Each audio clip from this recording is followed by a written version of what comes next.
It was the afternoon. I was starving. Lately it had been a constant cycle of choosing between Chinese food and Italian. I go through the pros and cons of both, lost in the endless possibilities of entrees. Then she walked in. Detective, I need your help. What can I do for you? It's my husband. He's been murdered. When did you first notice? When I first arrived home from being out of town. Out of town? Yes. Were there any signs of a break-in? No, not that I could see, but I came straight here and didn't get a chance to search the entire house. Then I can assume that you do not know the murder weapon. Yes, Detective. All right, then. Take me to the body, and we will find your husband's killer. I come across cases like these every day. Murder tends to happen a lot here. Unfortunately, the timing of this case has taken me away from my dinner. The sacrifices I make for this job are barely worth it. Well, what do you think, Detective? What should we do? I'm afraid there's no clear evidence, but think back a few days for me. Has your husband been acting strange lately? I'm afraid I wouldn't know. I've been out of town the past few days. Care to specify? Well, let's just say my marriage has been getting quite boring lately, and I was in need of some excitement. And I don't think my acquaintance would appreciate me throwing their name out here and there. Madam, this is important. I need to know everything that pertains to this case. Well, I do remember my husband getting into a bit of a fight, but that's really not unlike him. Do you remember anything about the fight? The location? What the suspect was wearing? Anything? I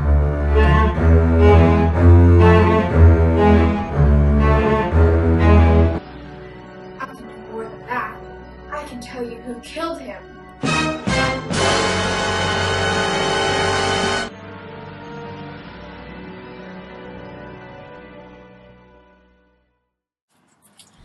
What's taking him so long? I bet you he's fled.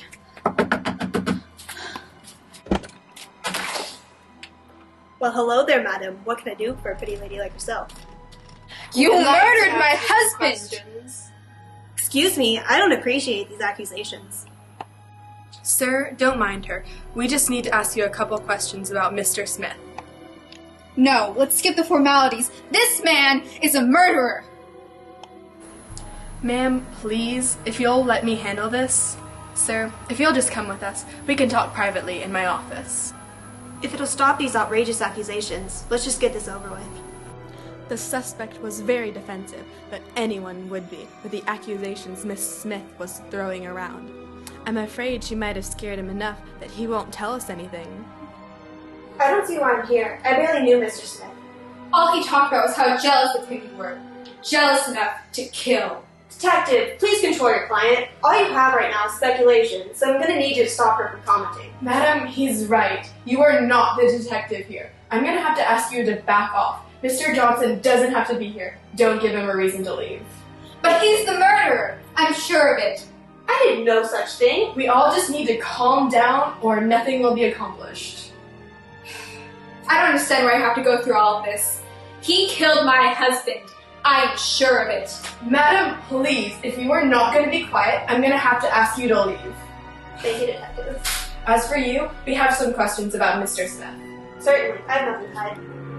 I asked all the usual questions. He certainly seemed suspicious.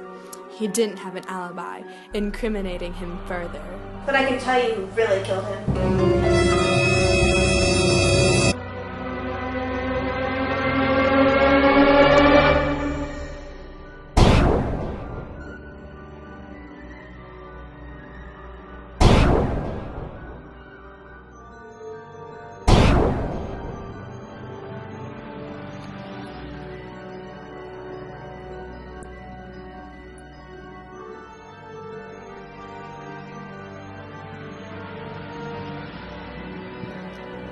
You might be wondering why I killed them. Let me tell you why. Because I can.